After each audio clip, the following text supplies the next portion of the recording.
Hola chicos y chicas, buen día, ¿cómo están? Buen día, buenas tardes, buenas noches, no sé cuándo van a ver este video.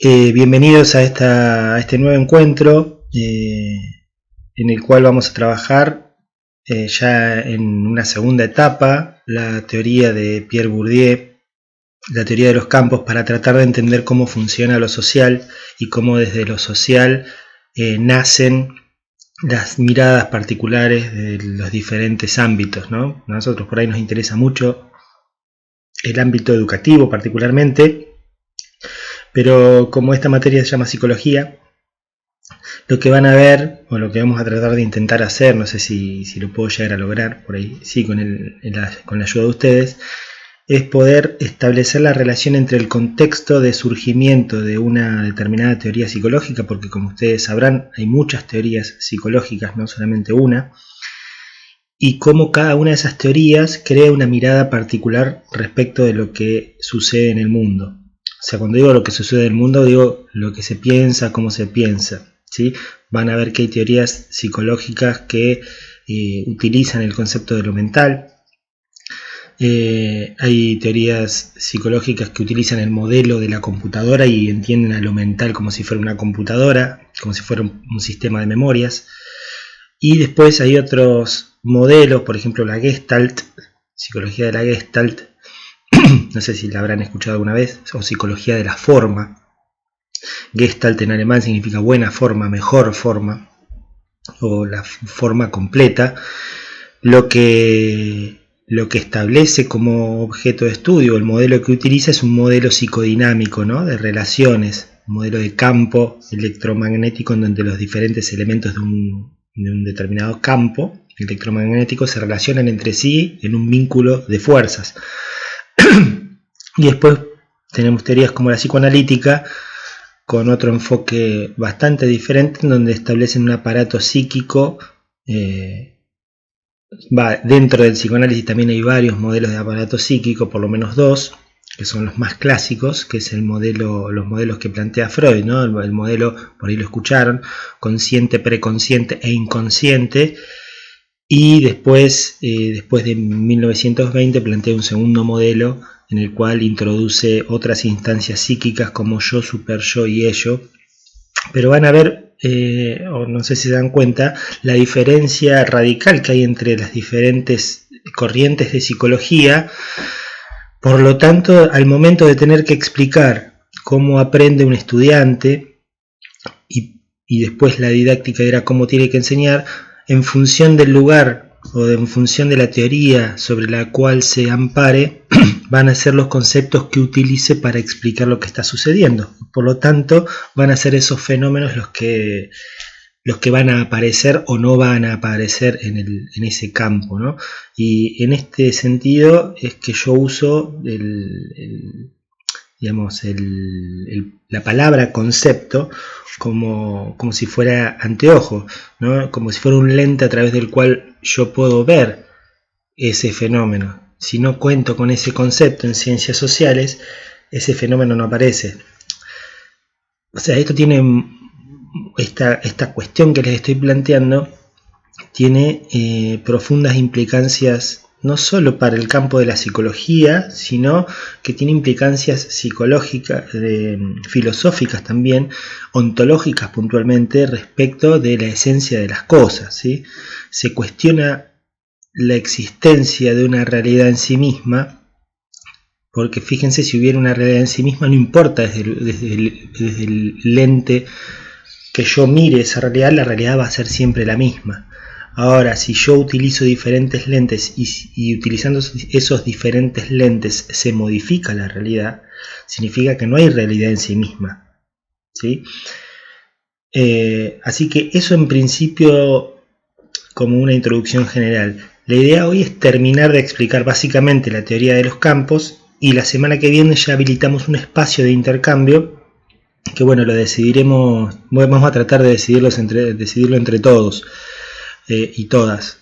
Vamos a ver si esto es posible, dada la dificultad que nos plantea el uso tecnológico. Y bueno, y a mí me gustaría usar alguna plataforma para poder por lo menos vernos las caras en vivo y en directo. Para empezar, dos cosas. Yo la otra vez les había planteado que cuando hablamos de teoría de los campos, o cuando hablamos de sociología en general, lo que tratamos de entender es cómo se clasifica el mundo. ¿Sí? ¿Por qué? Porque fíjense que todas las teorías después van a clasificar el mundo de alguna manera. De hecho, nosotros tenemos o funcionamos o pensamos desde una determinada clasificación del mundo, de determinada, lo que se llaman categorías. ¿Sí? Tenemos la categoría de lo animal, la categoría de lo humano, la categoría del bien, la categoría del mal, la categoría de la inteligencia, la categoría de la burrez. ¿Sí? Entonces, vuelvo a un texto de Borges, a un fragmentito muy chiquitito de El idioma analítico de John Wilkins, un pedacito muy chiquito para entender qué son las clasificaciones, ¿no? Y si es posible pensar la realidad en otros términos, ¿sí? Pues si nosotros dijimos, por un lado, la realidad no es en sí misma, no hay cosas en sí misma, depende de cómo las pensamos, ¿sí? Hay que ver si es como las pensamos individualmente o colectivamente, pero no importa. Lo que quiero decir es, si no hay realidad en sí misma, depende de cómo las pensamos, y nuestro pensamiento está constituido por clasificaciones, ¿sí? Por grupos, por agrupamientos, hay que ver si nosotros modificamos esos agrupamientos, no se modificaría la realidad. ¿Sí? ¿Se entiende el planteo? Si yo modifico mi forma de pensar, modifico lo que estoy viendo. Eso sería básicamente. ¿Será posible esto? Lo planteo como pregunta, ¿no? Voy al texto de Borges. Dice Borges que hay una cierta enciclopedia china, ¿sí? Que se titula Emporio Celestial de Conocimientos Benévolos. En sus remotas páginas está escrito que los animales se dividen en pertenecientes al emperador, embalsamados, C, amaestrados, D, lechones, E, sirenas, F, fabulosos, G, perros sueltos, H, incluidos en esta clasificación, I, que se agitan como locos, J, innumerables, K, dibujados con un pincel finísimo de pelo de camello, L, etc. M, que acaban de romper el jarrón, N, que de lejos parecen moscas. Sigue el texto, pero me pareció interesante, este fragmento es citado también en un libro de Michel Foucault que se llama Las palabras y las cosas, porque justamente lo que tratamos de pensar, por lo menos en esta clase y en esta materia, es cómo funcionan estas clasificaciones. Yo cuando lo leí me sorprendí mucho. En algún momento de mi vida leí esto, me sorprendí mucho y quedé como fascinado. No sabía bien por qué esta fascinación. Justamente tal vez porque tiene el efecto de romper con una estructura de pensamiento y de clasificación con la cual uno ya viene funcionando. Uno ya viene maquinando con esa forma de pensar, y al encontrarse con otra forma, acá tiene, digamos, el tinte o el aspecto de lo artístico, ¿no? Que justamente el arte, ¿por qué incluimos el arte muchas veces en nuestras intervenciones en las instituciones, o en los grupos, o en los individuos? Porque justamente el arte tiene esta faceta de romper con una lógica establecida, ¿sí? El problema es cuando el arte entra dentro de esa lógica. Ahora, si nosotros venimos funcionando desde una determinada lógica, lo artístico, ¿sí?, viene a romper. Lo mismo que trabajar sobre lo emocional, ¿no? Nosotros, por ejemplo, en las escuelas se trabaja muchísimo lo intelectual. Los chicos tienen que aprender a leer, los chicos tienen que aprender a escribir, los chicos tienen que aprender a sumar, a restar, bla, bla, bla, bla, bla, bla, bla. Ahora, si vos incluís la vertiente artística, probablemente tengas un efecto sorpresivo dentro de los estudiantes e inclusive también dentro de los docentes, ¿sí? Pero ahí, digamos, habría que incluir el arte no dentro de la lógica del aprender teóricamente lo que es el arte, sino, por ejemplo, hacer arte, ¿sí? Y lo mismo con lo emocional.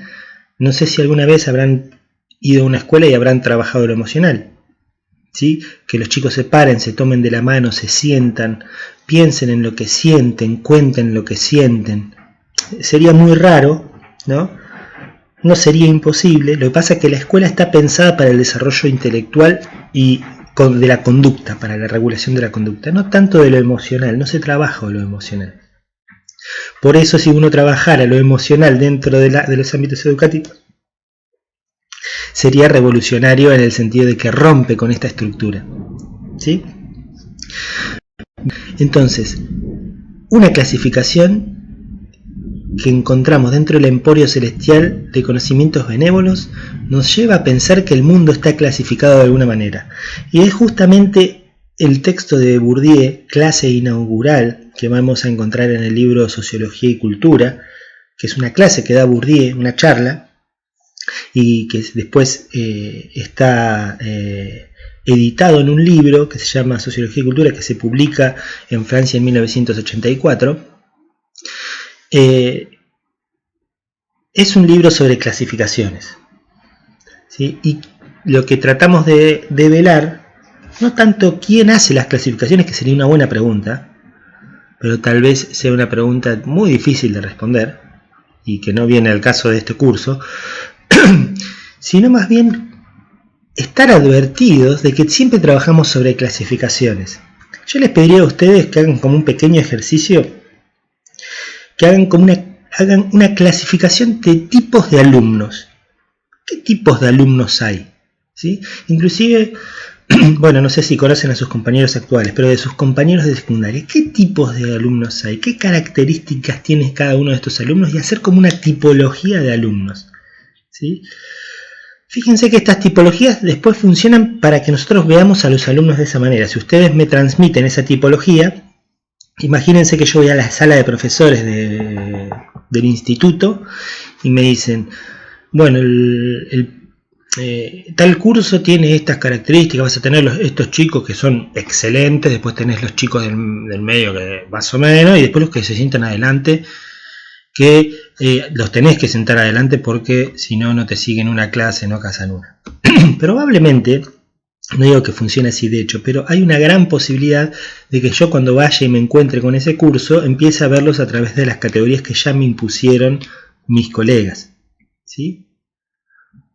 Entonces, hay que tener cuidado muchas veces con estas categorías que se nos generan. Mejor dicho, hay que estar advertidos que siempre operamos sobre estas categorías y no establecerlas como instituciones, ¿no? Las instituciones que quedan así fijas, ¿sí? Si yo veo a mis alumnos de la misma manera a principio de año que a fin de año, el problema tal vez no sea de los alumnos, sino el problema tal vez sea mío, ¿sí? Justamente el cambio que se propone desde la psicología institucional, o desde por lo menos de este enfoque, no es un cambio en el exterior, ¿sí? Sino que es un cambio en el interior para que cambie el exterior, o un cambio en el exterior cambiando el interior. Es medio trabalengua porque me parece a mí que las palabras interior y exterior no nos estarían sirviendo mucho como parte de una categorización. Fíjense que siempre hablamos desde categorías. Interior y exterior son dos categorías.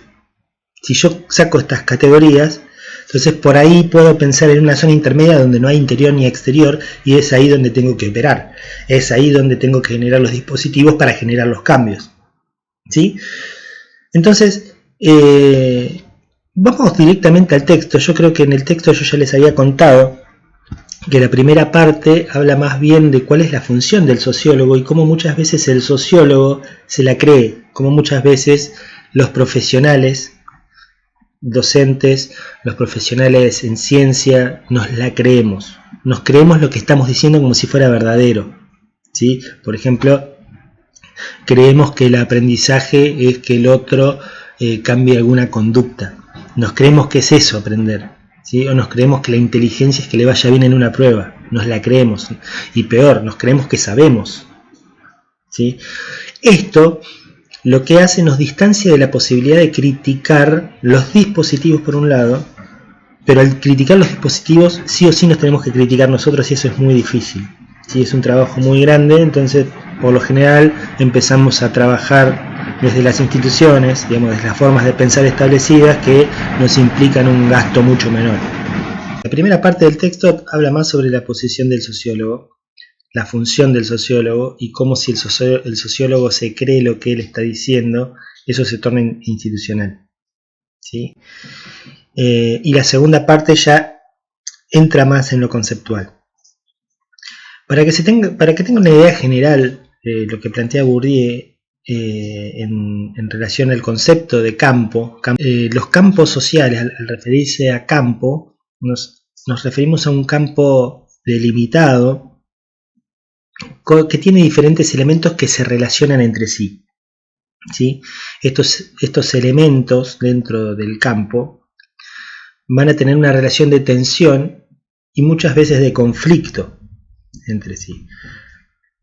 El conflicto es un concepto central en la teoría de Bourdieu, pero no entendido el conflicto como algo negativo, sino como algo inherente de la relación del hombre con el hombre y de la mujer con la mujer y de la mujer con el hombre. ¿Sí? El conflicto es propio de la unión de dos puntos de vista. ¿Sí? El conflicto es propio de la relación docente-alumno, docente-docente, alumno-alumno. El problema muchas veces es cuando no hay conflicto, el problema es cuando hay autoritarismo o fascismo. ¿Sí? Fíjense que muchas veces lo que tratamos de hacer nosotros los docentes, y ustedes lo que van a tratar de hacer como docentes, es convencer al estudiante de una determinada manera de resolver una prueba, de una determinada manera de resolver una cuenta, convencerlos de un determinado conocimiento, una determinada manera de comunicarse, de comportarse, de dirigirse. Quiero decir, trabajamos sobre un campo que es el campo, si se quiere, de la persuasión, ¿sí? Con estrategias, con formas, pensando que el estudiante debe saber eso, ¿sí? ¿Por qué pensamos que el estudiante debe saber eso y no otra cosa? Quiero decir, estamos imponiendo una forma cultural, no digo para criticarlo desde el punto de vista negativo, digo, funciona así el dispositivo. ¿Por qué imponer una forma cultural si el estudiante ya de por sí trae una forma cultural? ¿Sí? Trae una manera de pensar, trae determinados valores, una determinada manera de resolver los conflictos. ¿Sí? En este sentido quiero decir, el docente, nosotros como docentes deberíamos ser bastante críticos respecto de cuáles son las cosas que estamos enseñando, aunque vengan bajadas del currículum, ¿sí? Donde el currículum dice el alumno tiene que aprender esto. Lo que nosotros deberíamos encontrarle es un sentido a esto y poder transmitir ese sentido, ¿sí? La transmisión de este sentido, la construcción de este sentido viene por dos partes, desde la parte social, institucional, más rígida, pero también tiene que venir desde la parte individual, porque ustedes van a armar, por ejemplo, su planificación anual, ¿sí? Que está adaptada a este grupo particular con esta forma particular, ¿sí? Y en definitiva debería estar adaptada a cada individuo, ¿no? Es un laburo bastante importante en términos de gasto de energía, ¿sí? Que a veces funciona y a veces no, porque es una propuesta, es artificial lo que estamos proponiendo. ¿Por qué debería funcionar de manera natural esto? Si la escuela es un invento, no deja de ser un invento, no existió desde siempre. En algún momento la sociedad inventó este dispositivo y empezó a funcionar de una determinada manera, y por eso es tan difícil desarticular algunas prácticas que vienen arrastradas desde los inicios de la escuela, ¿sí? Entonces dijimos, en el texto, la primera parte habla más de la función del sociólogo, que tanto no nos interesa en términos teóricos, pero sí en lo que habla respecto del espíritu del cientista social, ¿sí?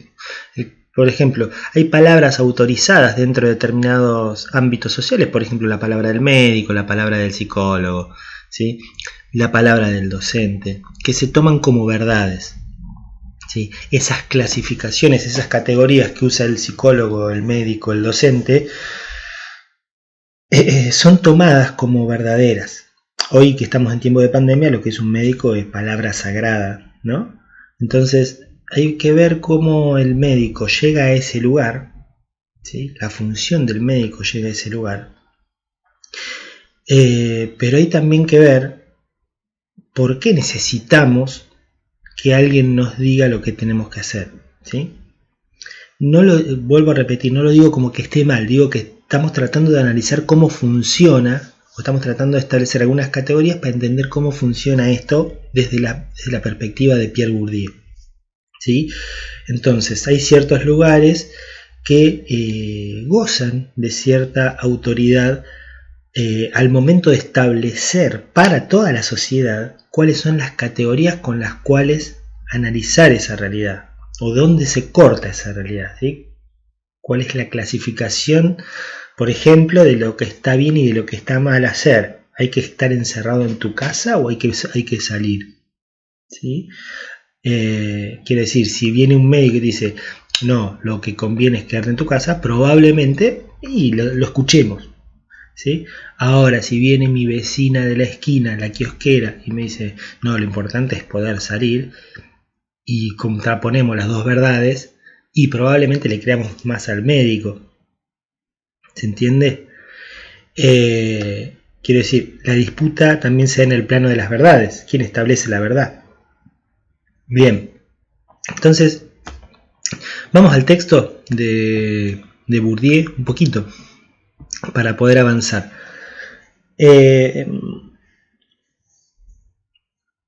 No sé si ya habíamos hablado respecto de lo que es el hábitus y las instituciones. Me parece que son dos conceptos a tener en cuenta. Ya dijimos que el campo es un conjunto de elementos, ¿sí?, que están vinculados entre sí, y lo que a nosotros nos interesa es el vínculo entre estos elementos, no tanto los elementos en sí. Estos elementos pueden ser elementos concretos, tridimensionales, ¿sí?, como una taza, una persona, ¿sí?, pero también hay que siempre tener en cuenta que los que pueden ejercer el conflicto y ejercer el poder dentro de un campo también pueden ser agentes que no estemos viendo en este momento, ¿sí? Por ejemplo, teorías de qué es aprender para el docente, ¿sí? Teorías de cómo enseñar, no las estamos viendo, pero en algún momento tal vez operaron, ¿sí?, y nosotros actuamos inconscientemente en función de eso, de ese saber, ¿sí? Pero también, para ser más concretos, si se quiere, los sindicatos, ¿sí?, los sindicatos forman parte de la realidad y de la construcción de la realidad áulica, ¿sí? Que uno trabaje en determinadas condiciones también depende de ciertas luchas que ha establecido los gremios en determinados momentos sociohistóricos, ¿sí? El currículum no lo estoy viendo en este momento, sin embargo forma parte de esta construcción de la realidad, y consideramos como obvio que uno tiene que enseñar lo que viene del currículum, ¿no? Teorías sobre la evaluación, ¿sí? ¿Qué es evaluar? ¿Hay que evaluar a los alumnos? Sí, no, ¿por qué? Quiero decir, son teorías que si uno no las trae a la luz, quedan dentro del plano de lo inconsciente, ¿sí?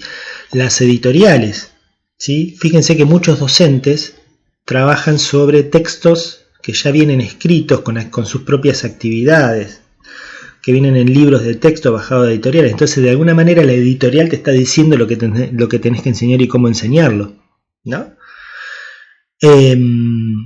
Bueno, quiero decir, una cuestión fundamental a tener en cuenta es que los agentes de un determinado campo no son solo visibles tridimensionalmente, no existen tridimensionalmente, sino también tienen una existencia, podríamos llamarlo bidimensional, como si fueran figuras geométricas, ¿sí? Como si fuera un cuadrado, un triángulo. Quiere decir, en ese plano opera también la dimensión del ejercicio del poder, ¿no? Los agentes entre sí se vinculan a través del conflicto, tratando de imponer las categorías para analizar lo real, ¿sí? O que establecen qué está bien, qué está mal, qué es lo bueno, qué es lo malo, qué es aprobado, qué es desaprobado, qué es enseñar, qué es aprender, ¿sí? Todo esto se establece en un determinado contexto de lucha, porque Bourdieu dice que en realidad hay una lucha entre los agentes para imponer su forma de ver el mundo, o también dice que es como un juego, ¿sí? Donde hay posiciones y en función de si se modifica esta posición, va a haber otra posición que cambia. Pero no se queden solamente con la idea de que los agentes son lo que se ve en este momento, porque por lo general cuando el estudiante viene y habla, bueno, ¿cuáles son los agentes que forman parte del campo educativo? Me dicen, bueno, el docente y el alumno. Sí, eso podría ser dentro del plano de lo visible, ¿no? Para empezar, podría ser, si nosotros aplicamos el concepto de campo dentro de lo que es el ámbito educativo, ahí vamos a encontrar claramente dos agentes, dos posiciones diferentes que se disputan una determinada visión de la realidad. ¿Sí? El docente quiere decirle al alumno qué es lo que debe saber y el alumno quiere decirle al alumno que sabe, qué es lo que sabe y que está bien lo que sabe. Bien, en términos generales eso es un campo, ¿sí? Hay diferentes campos, en términos de Bourdieu, el campo de lo económico, el campo de la ciencia, el campo de las artes, el campo de la política, el campo de la educación. Bien. Nosotros en principio podríamos decir que el concepto campo lo podríamos aplicar en algún fragmento de la realidad que nos interese analizarlo desde esta perspectiva bourdiana, ¿sí? No como algo así aislado, colgado, y que solo es aplicable a entender lo que Bourdieu llama campo del arte, sino que nosotros lo que primero tenemos que entender que es un concepto, y como es un concepto es algo artificial, que nos puede servir a nosotros para analizar determinadas realidades, ¿sí? La realidad educativa la podemos entender así. ¿Y por qué la aplicamos a la realidad educativa? Principalmente porque introduce la variable del conflicto y del poder, que se juega dentro de la dinámica relacional. Y en el campo de la psicología en particular, por las diferentes posiciones que hay dentro de la psicología entendida como campo y no como sistema, ¿sí? Vamos al texto porque después hace algunas aclaraciones respecto a esto. Fíjense, dice, página 67 abajo. Por ahí repito alguna frase que ya hemos trabajado en la clase anterior, pero no está de más volver a repetir y tratar de masticarla un poco y tratar de entender porque son conceptos bastante complicados. Dice, pero también me refiero al culto del arte y de la ciencia, los que como ídolos sustitutos pueden contribuir a la legitimación de un orden social, fundado en parte por una distribución inequitativa del capital cultural. Bien, acá hace referencia a varias cosas. Me refiero al culto del arte y de la ciencia, los que como ídolos sustitutos. ¿Qué relación establece uno con el ídolo? Digamos, yo me pregunto, el ídolo es como aquel que me puede decir cualquier cosa y yo siempre lo voy a seguir, es mi ídolo, ¿sí? Es mi Maradona, es mi Dios, ¿sí? Es mi Freud. Entonces, como ídolos sustitutos pueden contribuir a la legitimación, ¿sí? Es como que pueden establecer que es legítimo, que es normal, que está bien, un determinado orden social, ¿sí? Una determinada forma de organizar la sociedad, en donde hay unos que tienen más, otros que tienen menos, ¿sí? Unos que tienen acceso a determinados bienes, otros que no lo tienen, y está bien que así sea desde el punto de vista, porque hay agentes que sostienen que debe ser así, y está bien que así sea, ¿sí? Pueden contribuir a la legitimación de un orden social fundado, en parte, sobre una distribución inequitativa del capital cultural. Del capital, vamos a decir, para hacerlo más general. Cada campo va a tener sus agentes, ¿no? Y cada agente va a tratar de imponer su determinada visión, sus determinadas categorías para entender lo real, ¿no?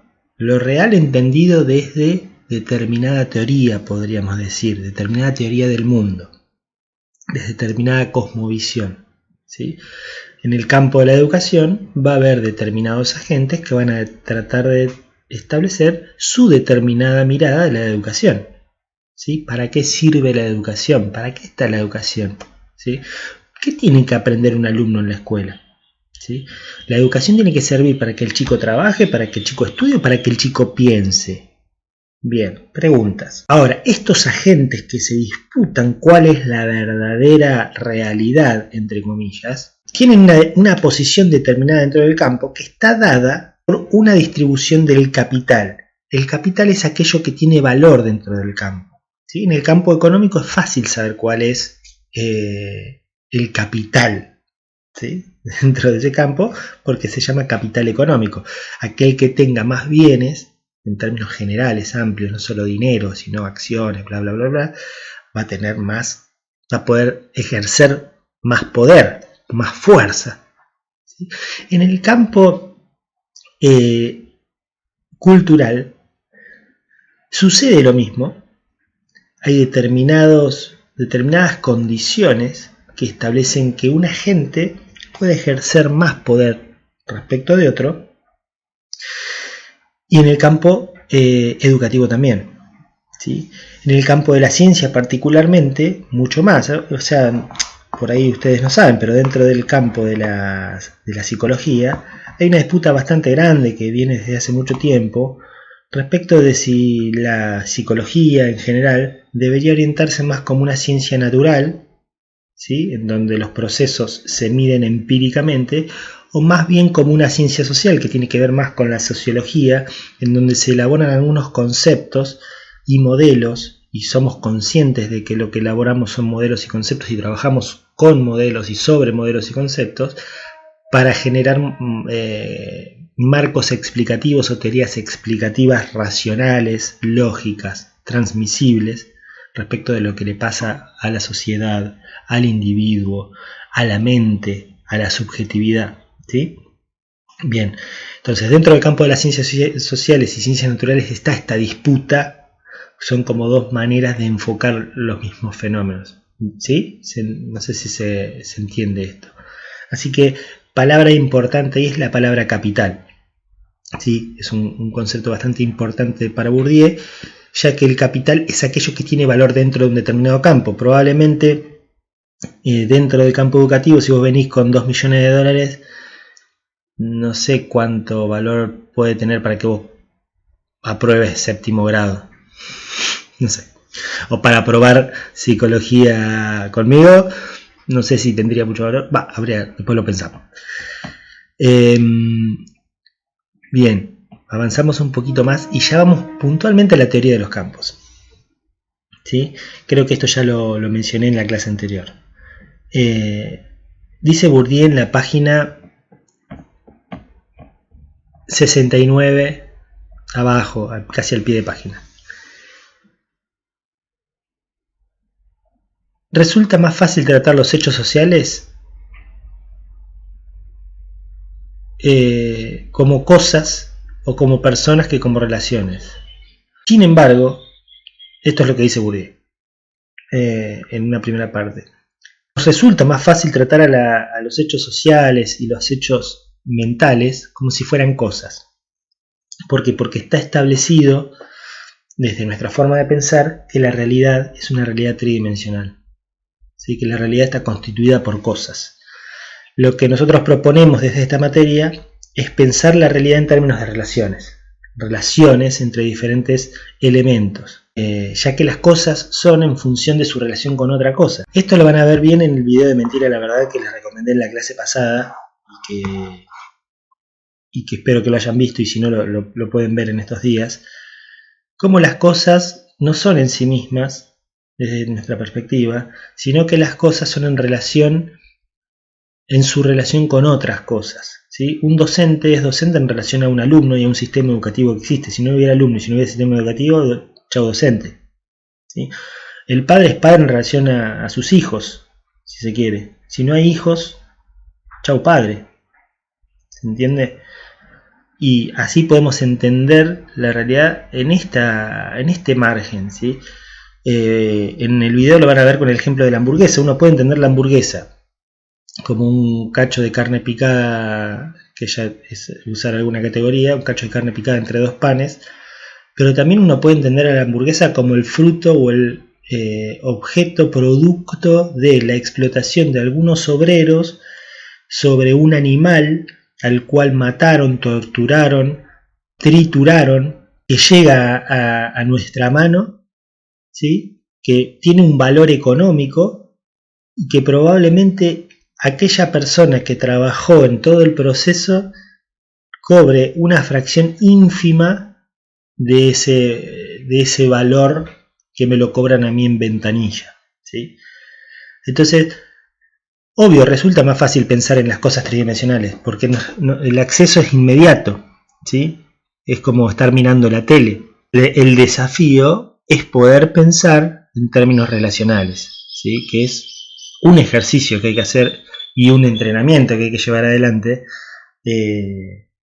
Obviamente que acá es simplemente una presentación de una teoría, pero que invita a pensar en términos de relaciones, ¿sí? Esto es, fíjense si lo llevamos al campo nuestro, el campo de la educación. Si ustedes piensan que las cosas son lo que son, el alumno que no aprende, el burro, va a ser siempre el burro, porque es esencialmente así. Ahora, si yo modifico las relaciones, si yo pienso en términos relacionales, si yo modifico las relaciones que ese chico tiene conmigo, con sus compañeros, con los objetos que el estudiante tiene para acceder al conocimiento y con el conocimiento en sí, fíjense cómo se complejiza el mapa y me permite intervenir desde diferentes lugares para modificar las variables que yo considero necesarias para que el estudiante aprenda, apruebe la materia. Porque lo que queremos como docentes realmente es que el estudiante aprenda, ¿sí? Yo me cuestiono a mí mismo si un estudiante no aprende. Si yo tengo un 90-80% de estudiantes que les va mal en un examen, si yo digo, bueno, si yo soy esencialista, digo, bueno, primero los alumnos que no estudian. Ahora, si yo pienso en términos relacionales, digo, ¿puede ser que haya algo en la relación mía con el estudiante que no esté funcionando? ¿O del estudiante con el conocimiento que no esté funcionando? ¿Sí? Entonces ahí estoy marcando unas líneas, ¿sí?, que forman parte de un dispositivo que a mí me permite pensar eso desde otro lugar. Complejizo, no simplifico. Si simplifico, me parece que perjudica muchas veces la simplificación excesiva, ¿sí? Entonces, el docente es exitoso en tanto sus alumnos aprueben su materia. ¿Se entiende?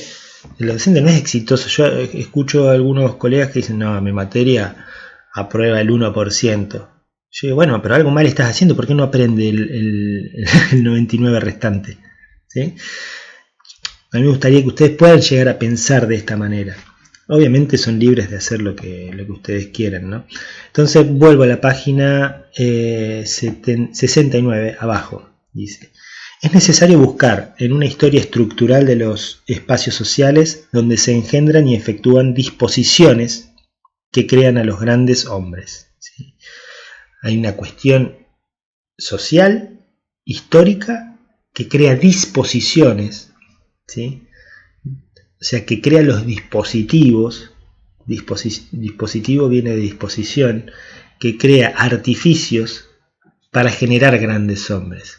¿Se entiende? Lo que tiene que producir, si lo llevo a la escuela tiene que ser ese artificio, esa máquina artificial que va a producir, ¿sí?, o que va a generar la disposición para que surjan grandes hombres, ¿sí?, en el campo del poder, el campo artístico, intelectual o científico. Bajo un poquitito más. El último párrafo ya. El principio de acción histórica, tanto la del artista, la del científico, la del gobernante, el principio de acción histórica, tanto del artista, la del científico, la del gobernante, como la del obrero o el burócrata, ¿se entiende? El objeto de acción histórica de todos ellos, hay un principio de acción histórica. Es decir, nuestra acción está llevada adelante por la historia, no es un objeto que pudiera enfrentarse a la sociedad como un objeto constituido en la exterioridad. La acción histórica, aquello que nos mueve históricamente, fíjense que acá el deseo de los hombres, el deseo de las personas no es individual, sino que es histórico, es social. La historia y la sociedad nos empujan a un determinado lugar, generan artificios para que surjan determinados actores, determinados agentes. Nosotros como agentes sociales somos el producto de esta sociedad. Si hubiésemos nacido en otra sociedad seríamos distintos, ¿sí? Porque tendríamos otra historia, tendríamos otro pasado, tendríamos otras variables sociales que hacen que nuestro deseo funcione de otra manera, ¿sí? Y esto no puede ser constituido como un objeto externo, que yo te lo puedo mostrar como una taza, ¿sí? Yo te digo, acá está el principio de acción histórica, sino que forma parte de una construcción, una lectura, una interpretación, buscar vínculos, ¿sí? Trazar líneas, trazar puentes, tender una red, ¿sí? ¿Por qué trabajamos sobre redes nosotros? Porque justamente es lo que tratamos de imprimir a nuestra lectura sobre lo que pasa, ¿sí? Si uno está acostumbrado a pensar en línea, los efectos que nosotros obtengamos en nuestra forma de pensar o por nuestra forma de pensar van a ser lineales.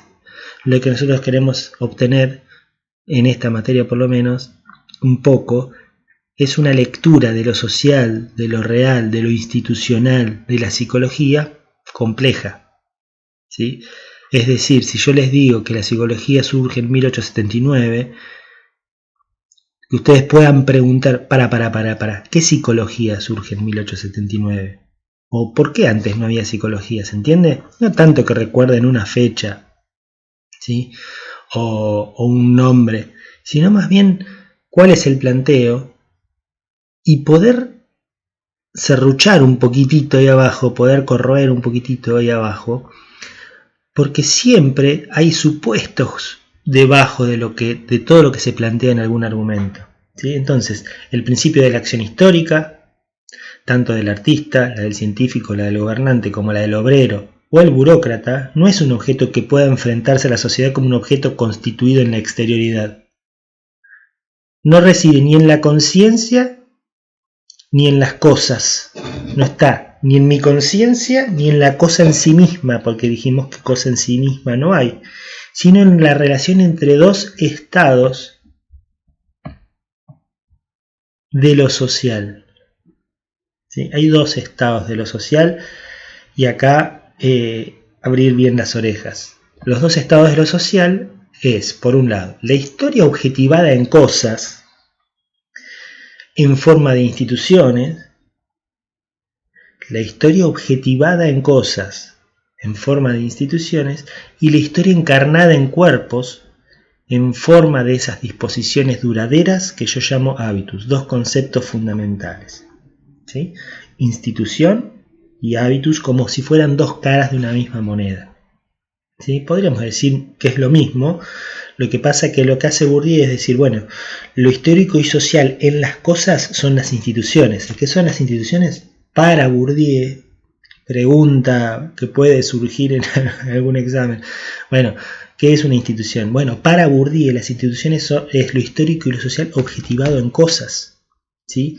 Pero también lo histórico y social encarnado en los cuerpos. Lo que pasa es que él a esto puntualmente lo llama hábitus, y es una cuestión que uno trabaja mucho, o por lo menos en la formación docente, desde donde vengo yo, se trabaja mucho la cuestión del hábitus, porque es lo histórico y social encarnado en los cuerpos. O sea que no está pensado, no está concientizado. Y uno repite y repite y repite, por más de que estudie mucha pedagogía, mucha didáctica, repite hasta el infinito y más allá. Ciertas cuestiones que uno lleva encarnada, aprendida en los cuerpos, ¿sí? Hay ejemplos muy, muy básicos, muy claros, por ejemplo, cómo se adiestran estos cuerpos. Si yo pongo, por ejemplo, un grupo de docentes de primaria o de jardín de infantes en una confitería y yo voy a trabajar, me voy con mi computadora a escribir una clase, por ejemplo, probablemente me dé cuenta de que son docentes, ¿sí? O lo hago más claro, si juntamos, yo vengo al instituto y hay una jornada y dicen, bueno, los profesores de filosofía e historia vayan por este lado y los de educación física vayan por este otro, sin saber nada, ¿no? Yo podría darme cuenta en sus cuerpos, en su forma de actuar, en su forma de vestirse, cuál es cuál. Yo llego al instituto, yo sé que se separaron, me dijo, bueno, sumate al grupo de historia. Y miro y capaz que me doy cuenta solo por el hecho de cómo actúa, cómo está vestida esta gente, cuál es el de historia y cuál es el de educación física, las cosas que harían, ¿no? Cómo se moverían, la relación que tienen con los objetos del entorno y entre sí. Bueno, eso es el hábitus. Es esa forma de actuar, esa forma de vestirse y que uno adquiere a través de su atravesamiento por instituciones determinadas. Como que fuimos bañados por formas de pensar determinadas, más conscientes o más inconscientes, que digamos que forman parte más o menos de nuestro consciente. ¿Sí? Lo que uno debería hacer es deconstruir esta relación. ¿Sí? ¿Por qué los docentes de una determinada área son de determinada manera o actúan o piensan de otra manera, de esta manera, y los de otra? ¿Qué pasa si mezclamos? Si un docente de filosofía empieza a actuar y a pensar como un profe de educación física y en sus clases se enseña filosofía desde el cuerpo. Digo yo, no sé, capaz que es una pavada lo que estoy diciendo. Así que bueno, hábitus, lo histórico y social encarnado en cuerpos, en forma de disposiciones duraderas. ¿Sí? Yo no me puedo deshacer de esto casi. Bueno, para Bourdieu no nos podemos deshacer. Pero sí lo podemos deconstruir. ¿Sí? Y el cuerpo, dice más adelante, el cuerpo físico, tridimensional, está en el mundo social, pero el mundo social está en el cuerpo y ahí está el clivaje. ¿Se entiende? ¿Cómo es que lo social está en el cuerpo, en la mente? A través del hábitus y las instituciones. ¿Sí? Entonces lo que tratamos de hacer es reemplazar esta relación ingenua entre hay un individuo aislado que puede decidir qué hacer, como vieron los que dicen, no, yo hago lo que yo quiero, lo que yo decido, bla bla bla bla bla, mi deseo, es individual. Acá cuestionamos esto, porque tratamos de borrar esta dicotomía entre lo individual y lo social. Para nosotros acá forma parte de una misma consistencia que en todo caso uno puede tratar de desmenuzar y ver qué de individual hay ahí y qué de social, porque puede ser que uno esté haciendo muchas cosas porque está convencido de que es lo que quiere, pero si empieza a buscar, si empieza a desmenuzar, capaz que está haciendo lo que su padre quiere o lo que la sociedad quiere. Sí, fíjense que en las carreras docentes, principalmente primaria e inicial, son todas mujeres, o el 99% son mujeres. A mí me llamaría la atención. ¿Por qué la sociedad hace que a las mujeres les guste la docencia? ¿Nunca se lo preguntaron? Hay muchos trabajos hechos en relación a esta cuestión. Las que están dentro de les interesa la problemática de género seguramente estarán enteradas, pero hay ciertas actividades que están predestinadas a las mujeres. Predestinadas en el sentido de que la sociedad empuja para que sean mujeres. ¿Sí? Y de hecho, si nosotros vemos a un hombre estudiando esto, ya miramos, claro, decimos, qué raro un tipo estudiando esto, ¿no? Porque lo condicionamos y esa mirada termina condicionando para que el hombre que quiera estudiar esto, entre comillas, no lo haga, ¿no? Termine buscando otra cosa. Bueno, estudia un profesorado, ¿no? Bien. Esto es todo un lastre histórico y social que para deconstruirlo lleva mucho trabajo, mucho tiempo, mucha historia, y por eso están ustedes, los docentes, para poder pensarlas y no quedar presos de estas cuestiones, ¿no? Entonces,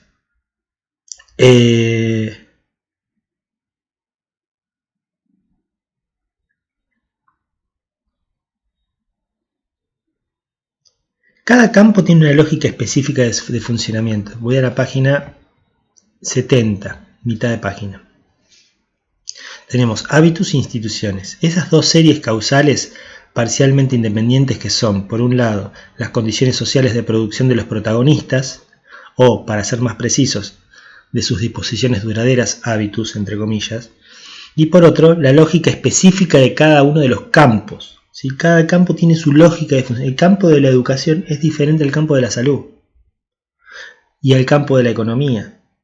¿Sí? Entonces tiene sus propias reglas, sus propias formas de manejarse. Vayan a secretaría un día. Ni les digo si mandan a un familiar suyo a hacer un trámite a secretaría de asuntos docentes. Se vuelve loco. ¿Sí? Porque hay una lógica de funcionamiento que se termina encapsulando y solamente la entienden los que forman parte de ese círculo, de ese campo. ¿Sí? Entonces, la lógica específica de cada uno de los campos de encuentro en los que comprometen estas disposiciones, el campo artístico, el político, el intelectual, sin olvidar, claro está, las presiones coyunturales o estructurales que se ejercen en estos espacios relativamente autónomos, ¿no? Dentro de cada campo hay instancias de conflicto, de imposición de poder, donde se busca por ahí cambiar la cosa, pero ciertamente hay una lógica de funcionamiento que está establecida y eso es lo que nosotros llamamos instituciones. ¿Sí? La institución es esa lógica con la cual funciona ese determinado ámbito. ¿Sí? Bien, concebir cada uno de estos universos particulares como campo, que estos universos particulares son los universos del arte, de la educación, de la política, de la psicología, es obtener el medio para entrar en detalle más singular en el detalle más singular de su singularidad histórica, la manera de los historiadores más minuciosos, al tiempo que se construye de manera que se perciba en ellos un caso particular de lo posible. Sería una configuración. A ver, lo que uno tiene que hacer para poder entender una institución es entender cómo está configurada la red de relaciones dentro de ese espacio particular. Bien, entonces ahí ya tenemos varios conceptos, si no todos, los conceptos de la teoría de los campos de la sociología de Bourdieu. Esto es poder definir qué es un campo como conjunto de relaciones, ¿sí? Como universo particular,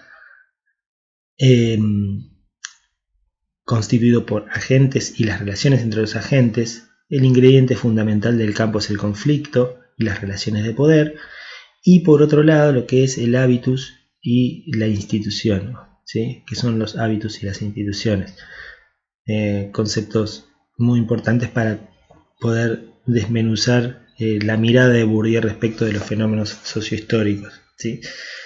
A mí me interesa también una relación que establece Bourdieu entre el concepto de campo social, y el concepto de sistema. ¿Por qué no utiliza él la idea de sistema o aparato? Si bien un sistema es un conjunto de elementos vinculados entre sí para cumplir determinada función, por ejemplo tenemos el sistema respiratorio, en donde está la nariz, la laringe, los pulmones, ¿sí? Que tienen como finalidad la ventilación, ¿sí? Y la oxigenación de los tejidos, el sistema digestivo. En un campo no funcionaría tan así, porque en un campo, si bien estos elementos estarían relacionados entre sí, hay determinados elementos que no buscan esa función, no quieren que se sea exitoso en esa función. Por ejemplo, si en el sistema respiratorio aplicamos la concepción de campo, ¿sí? Puede ser que haya algunos elementos del campo respiratorio que no quieran que la persona ventile porque los perjudique individualmente. A ese agente, a ese elemento del campo respiratorio, por ejemplo al pulmón, le beneficiaría más que la persona no respire. Digamos, acá, si yo lo aplico al sistema respiratorio no se nota tanto, pero imaginemos en el sistema de salud. ¿Sí? En el sistema de salud podríamos decir está conformado por agentes de salud, principalmente médicos, enfermeros, extraccionistas, kinesiólogos, instituciones de salud, ¿sí? Farmacias, clínicas, bioquímica, ¿sí? Y después los organismos de control. Yo no sé si a algún elemento del campo de la salud o del sistema de salud, supuestamente si nosotros pensamos a la salud como un sistema, todos los agentes buscan la mejor salud de la población, que la población esté sana. Ahora, si la población está sana, ¿le iría bien a las farmacias? ¿O a los laboratorios? ¿Ganarían? ¿O le conviene que la salud de la población sea mala para que consuman más medicamentos y obtengan más ganancias económicas? ¿Sí? Fíjense cómo acá se complejiza, si utilizamos el concepto de campo, ya nos permite ver que hay tensión entre los diferentes elementos. Lo tiro un poquito para el lado del sistema educativo, ¿sí? Vieron que el sistema educativo es público, pero puede ser de gestión pública o de gestión privada, de gestión estatal o de gestión privada. ¿Le sirve al sistema, el sistema educativo privado que el sistema educativo público sea prestigioso, el mejor, que además es gratuito? ¿O le sirve que le vaya mal al sistema público? ¿Sí? Supuestamente los dos agentes del campo de la educación buscan la mejor calidad educativa de la población. Sin embargo, hay uno que le iría mejor si al otro le va peor, y ahí se genera la tensión, ¿sí? Así que bueno, creo que por hoy ya estaría bien. Vamos a volver sobre este texto para terminar de cerrarlo. Yo pensaba cerrarlo hoy ya, pero hay bastante para seguir avanzando. Pero ya en la clase que viene lo que vamos a hacer es abrir un espacio. No vamos a transmitir, no voy a producir una clase nueva, sino vamos a abrir un espacio de consulta, a ver si nos podemos encontrar a través de alguna plataforma virtual, puede ser Zoom o cualquier otra, para más que nada para acompañarnos y evacuar algunas dudas. Así que bueno, les mando un abrazo grande y esperemos vernos pronto.